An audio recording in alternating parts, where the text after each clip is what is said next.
Olá, eu sou a aluna Carla Batista Lima, sou discente do curso de Zootecnia, aluna do professor Adelso Joel da Silva. Esse presente trabalho, ele tem como tema cloroplasto e fotossíntese. Ao decorrer dele, eu irei explanar sobre o cloroplasto e a fotossíntese, todos os seus processos e as suas características, discorrendo sua particularidade.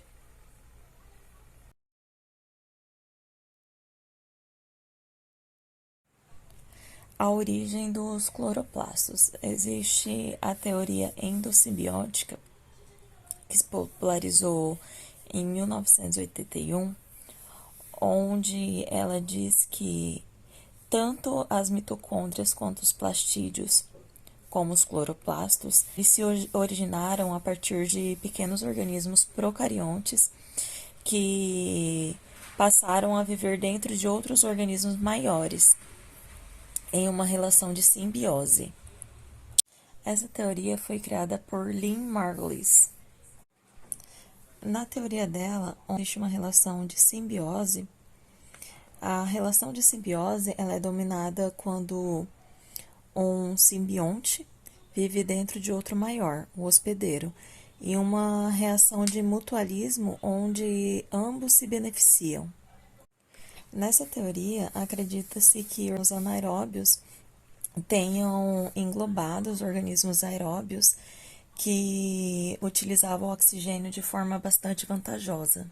Dessa forma, liberando mais energia por molécula de glicose do que quando se realizava num processo anaeróbio. Assim, o organismo hospedeiro ganhava mais energia e o organismo simbiótico ele ganhava mais proteção. E esses organismos se tornaram um só. Dessa forma, dependendo um do outro, se tornando inseparáveis. As evidências dessa endossimbiose se dá porque as mitocôndrias e os cloroplastos, eles possuem um maquinário celular e um material genético próprio, sendo um DNA circular como os das bactérias. Eles apresentam também ribossomos mais semelhantes com as células procariontes do que das células eucariontes. E as membranas internas, elas apresentam enzimas e um sistema de transporte que é bem semelhante com os encontrados nas membranas plasmáticas dos organismos procariontes.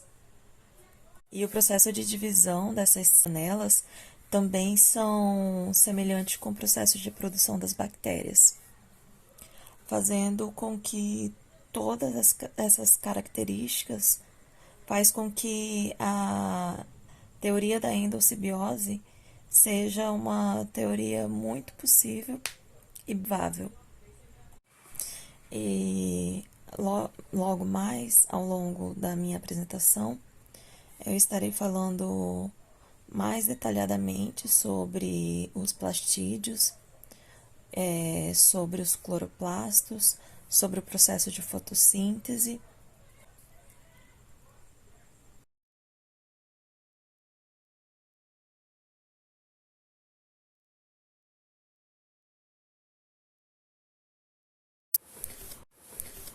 Os plastídeos, eles são organelas encontradas exclusivamente nas células vegetais. O mais comum e de maior importância biológica é o cloroplasto,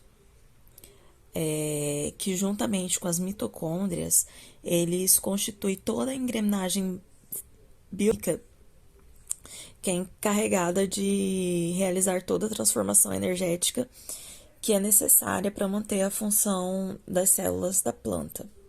O cloroplasto, ele é caracterizado por ter o pigmento da clorofila e ele é o responsável por realizar a fotossíntese. A fotossíntese, ela nada mais é do que a utilização da energia eletromagnética que é proveniente da luz solar, juntamente com o CO2 atmosférico, ele é convertido e são sintetizados em diversos tipos de moléculas.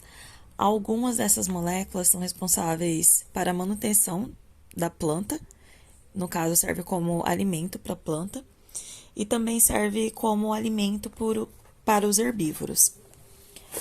Dentre os plásticos, o proplastídeo, como a gente pode ver na figura ao lado, ele é o responsável por. Ele é o precursor do cromoplasto, do cloroplasto e do leucoplasto. O cromoplasto, ele é muito presente nas pétalas e nas raízes e nos frutos. Ele é rico em carotenoide, que varia numa escala de cor amarelada, alaranjada. E ele também serve como proteção da planta quando se tem uma radiação solar muito forte. O leucoplasto, ele tem como característica ser transparente. O leucoplasto, ele pode ser encontrado na forma de amiloplasto, que no caso são as células de reserva de amido, como eleoplastos, que são os plastos de reserva de lipídio, e proteinoplastos, que são os plastos de reserva de proteínas. Nos tubérculos é encontrado uma grande quantidade de leucoplasto, no caso na forma de amiloplasto.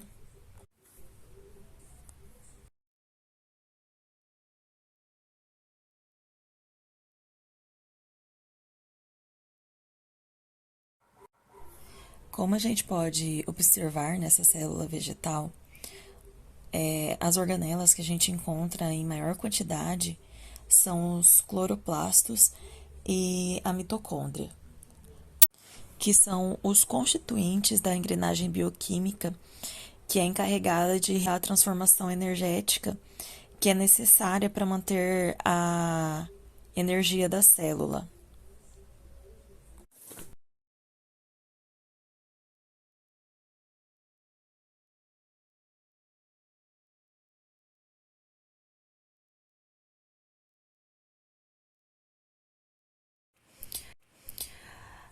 As características dos cloroplastos, elas variam de acordo com o tipo de célula. Os cloroplastos, eles estão localizados principalmente nas células do mesófilo, tecido que é encontrado nas folhas das plantas superiores, algas. Cada célula possui um número considerável de cloroplasto. Eles variam entre a forma esférica, oval ou discoide. Seu tamanho também é variado conforme o seu diâmetro. E essa medida ela costuma ser constante em cada tipo de célula, sendo ela maior nas células poliploides do que nas células diploides. Nesse slide, nós temos a presença da foto de dois tipos de folhagem. A primeira, ela é uma folhagem mais dura, que prefere uma incidência de luz menor, ou seja, ela é de local sombreado, e ao lado é possível ver uma folhagem mais clara, que é uma folhagem de local de luz, de bastante luz, e confere uma cor mais clara na folhagem, que fica na presença de uma luz em maior incidência. A planta é acostumada com lugar sombreado, ela é mais rica em cloroplastos com maior número de clorofila. Já na planta ao lado, que fica num lugar com maior incidência de luz solar, ela possui cloroplastos com número menor de clorofila. O número de cloroplastos, eles costumam se manter constante nos diversos tipos de vegetais. Mas se por um acaso a planta identificar que o número de de cloroplastos é insuficiente, ela vai aumentar a divisão dos cloroplastos. E se ela percebe que o número de cloroplastos é excessivo, ela começa a reduzir por degeneração. Um exemplo é o espinafre, que ele acaba alterando o formato volume do cloroplasto conforme a incidência de luz solar sobre ele. Quando eles estão num ambiente mais iluminado, o volume diminui acentuadamente, mas esse efeito é reversível caso ele esteja num local de menor luminosidade.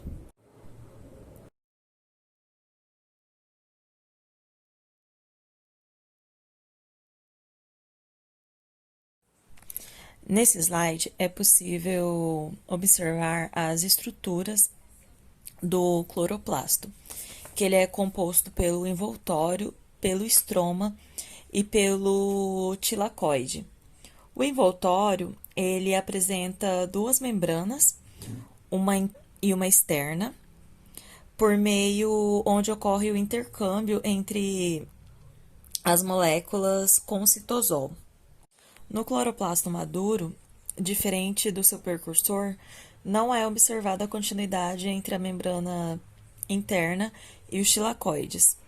Nenhuma das membranas tem clorofila, mas elas apresentam uma coloração amarelada devido à presença de carotenoide. O estroma, ele representa a maior parte do cloroplasto. Nele são encontrados tilacoides e ele é composto basicamente principalmente por proteínas. Ele contém o DNA e o RNA, que eles atuam na síntese de algumas proteínas estruturais e enzimáticas do cloroplasto.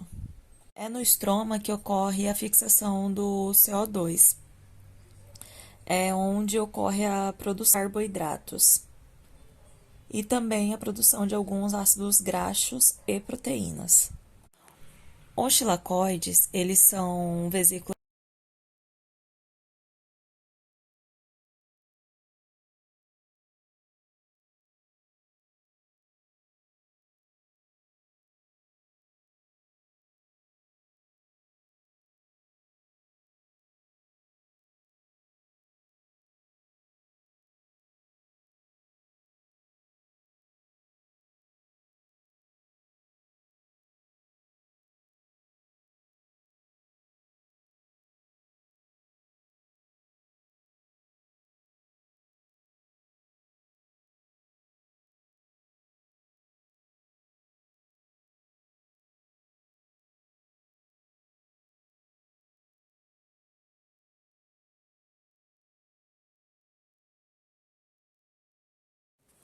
A fotossíntese. A fotossíntese ela é uma função biológica fundamental dos vegetais. Por meio da clorofila que você encontra no cloroplasto, os vegetais verdes eles são capazes de absorver a luz solar por meio de fótons que são emitidos, transformando assim em energia química. Como esse processo acontece? A fotossíntese. A fotossíntese ela precisa de 6 moléculas de CO2, 6 moléculas de água, mais a energia solar. E no cloroplasto, quando ele recebe esses elementos, eles são convertidos. E essa conversão, ou melhor dizendo, ele sintetiza. Essa sintetização gera glicose e libera oxigênio. Sendo então a fotossíntese o processo pelo qual a planta sintetiza a glicose e libera oxigênio. Tudo isso utilizando a energia solar, o CO2 e a água. A clorofila, ele é um pigmento que pode ser estimulado pela luz. Como é possível ver na imagem abaixo, a luz visível, ela compreende o comprimento de onda entre 400 e 700 nanômetros. E a energia solar, ela é transportada em pacotes que são denominadas de quantum ou fóton. A energia do fóton ela é inversamente proporcional ao comprimento da onda que está gerando. Isso quer dizer que a energia proveniente de um aumento de onda mais curto, ela é mais rica energeticamente comparado à proveniente de ondas mais longas, ou seja, a energia gerada pela dissipação de ondas azuis é mais energética do que as de onda vermelha.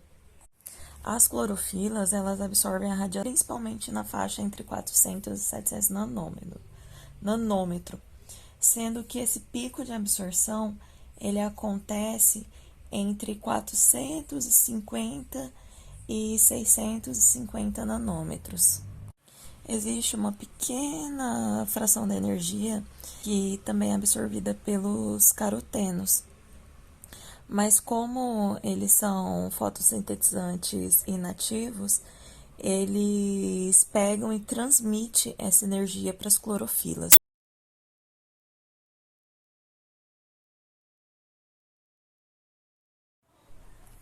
Existem, existem alguns tipos de clorofilas. As clorofilas, elas têm uma grande variedade. As diferenças, elas podem ser aparentes na cor do vegetal, devido à sua distribuição e folhas, tendo a variação de pigmentos associados, como por exemplo os carotenoides, que costumam sempre estar junto com as clorofilas. Os pigmentos fotossintéticos, eles variam de acordo com a espécie. As clorofilas A e B são mais abundantes nas plantas verdes, sendo que a clorofila A está presente em todos os organismos que realizam fotossíntese oxigênica. As clorofilas, elas apresentam diferentes estruturas moleculares e também diferentes relações quanto à banda de absorção luminosa, que no caso está relacionado aos comprimentos de ondas em nanômetros.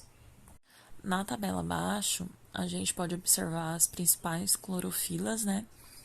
Que no caso é a clorofila A, a clorofila C e a clorofila D. A clorofila A, ela ocorre em todas as plantas fotossintéticas. A clorofila B, ela ocorre nas plantas superiores e algas verdes. As clorofilas C, elas ocorrem nas diatomáceas e algas marrons. A clorofila D, ela é encontrada em algumas algas vermelhas. E como a gente pode observar na tabela, cada uma tem um pico de absorção em diferentes ondas por nanômetro. A gente tem a tabela dos carotenoides, né, no caso os principais, que sempre estão associados à clorofila, onde nós podemos ver os alfa-carotenos, os beta-carotenos, entre outros. Tem as xantofilas, e nesse gráfico a gente consegue observar que cada um tem um pico de absorção diferente, fazendo com que cada um converta a energia luminosa em um pico diferente de absorção.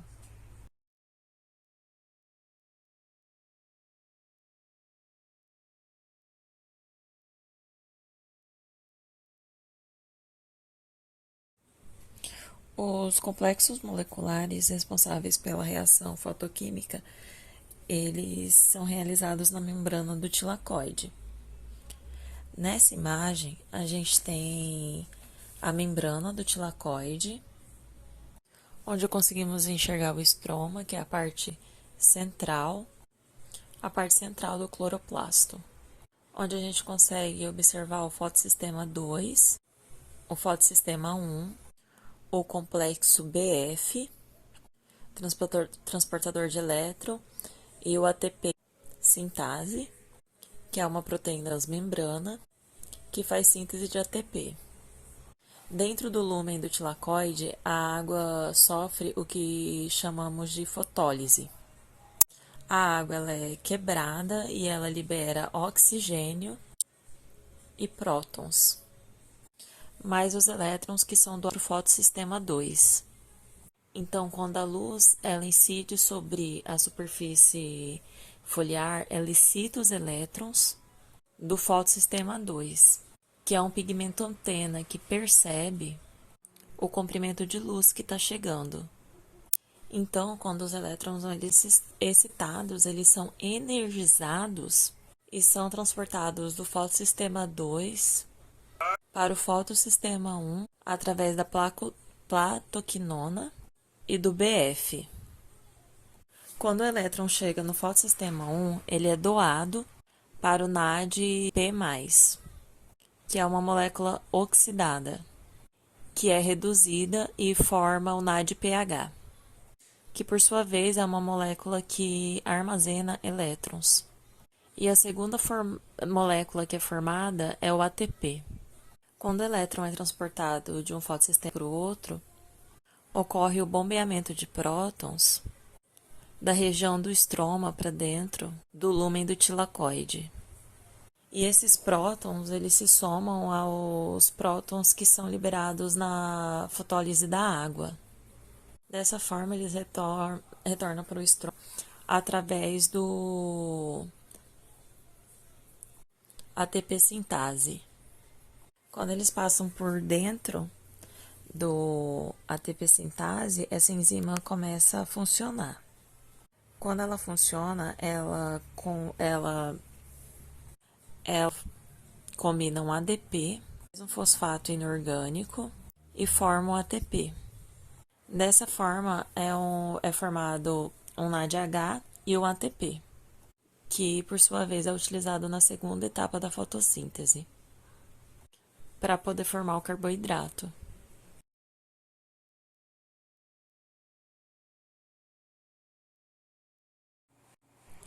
Fase escura da fotossíntese. A segunda fase que acontece da fotossíntese também pode ser denominada como fase escura. Essas reações que acontecem no escuro, as moléculas de ATP e NADPH produzidas pelas reações da primeira fase, elas proporcionam a energia necessária para sintetizar os carboidratos a partir de CO2 e H2O. No caso, a partir de gás carbônico e a partir de água. Essa síntese ela ocorre no estroma do cloroplasto por meio de uma série de relações químicas. Essas reações químicas são denominadas de ciclo de Calvin ou ciclo C3, como nós podemos ver nessa imagem logo abaixo. No próximo slide, eu vou apresentar uma imagem mais detalhada e vou explicar como acontece o ciclo de Calvin.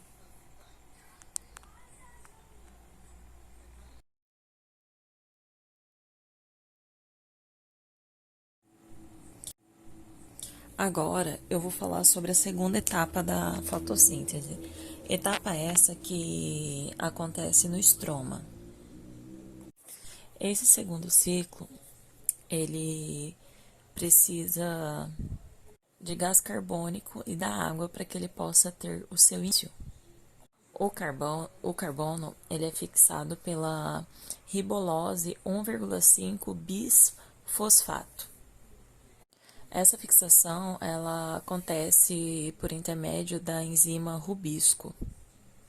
Essa enzima ela junta a ribolose 1,5 bifosfato com gás carbônico, dando início assim à fase de carboxilação, tendo como produto o 3-fosfoglicerato. A segunda etapa é a etapa de redução, onde há o ganho de elétrons, onde o 3-fosfoglicerato ele é reduzido em triose fosfato, onde ele ganha um ATP e um NADPH, liberando dessa forma um elétron que vai formar o gliceraldeído 3-fosfato. Uma parte desse gliceraldeído 3-fosfato vai para o citoplasma, onde vai haver a produção de glicose, sacarose, a produção de amido.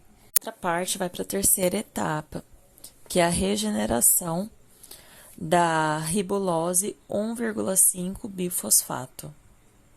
Essa regeneração ela acontece porque ela tem um ganho de 1 ATP, onde após receber esse ATP, ele vai regenerar e vai gerar a ribulose 1,5 bisfosfato. Então, a segunda fase, que no caso ela é dividida em 3 fases, ela fica dividida entre carboxilação, redução e regeneração. E assim se forma o ciclo de Calvin.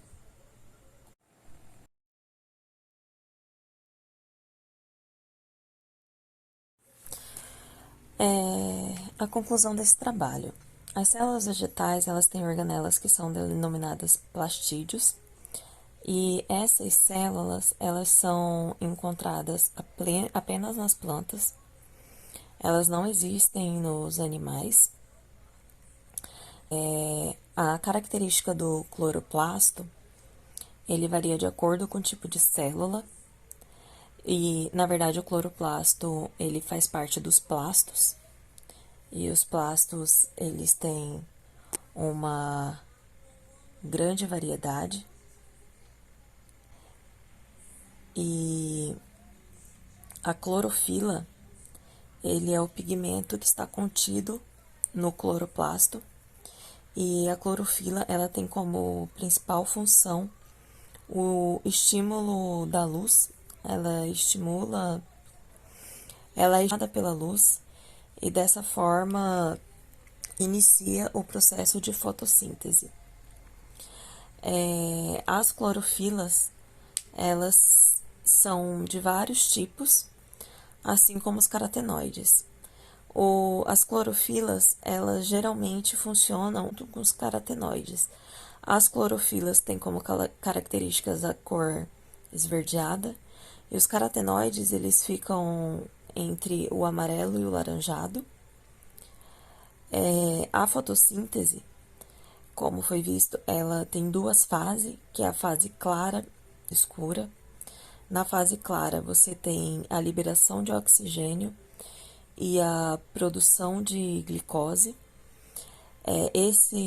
Essa glicose e esse oxigênio, eles serão aproveitados da fase escura, que também é conhecida como ciclo Calvin, onde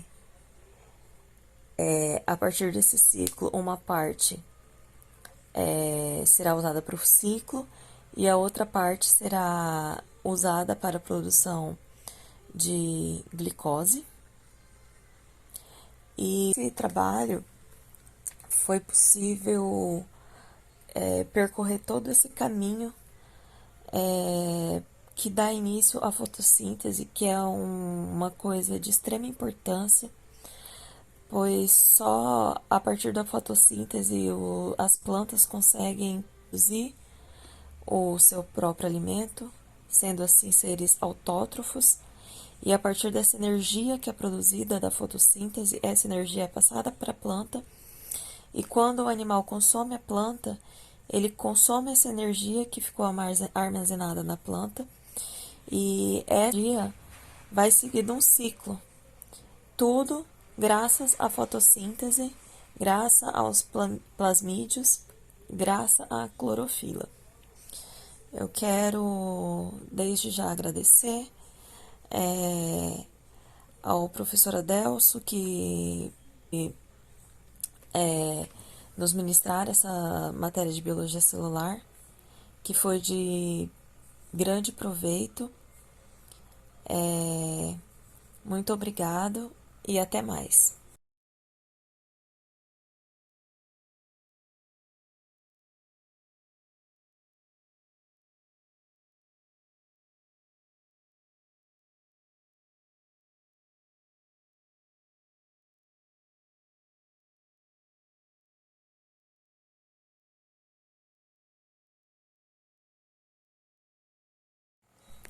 A bibliografia, o livro que eu utilizei para poder A bibliografia, o livro que eu utilizei para poder montar esse slide e para estudar o conteúdo para apresentar esse slide foi o livro Bases da Biologia Celular e Molecular.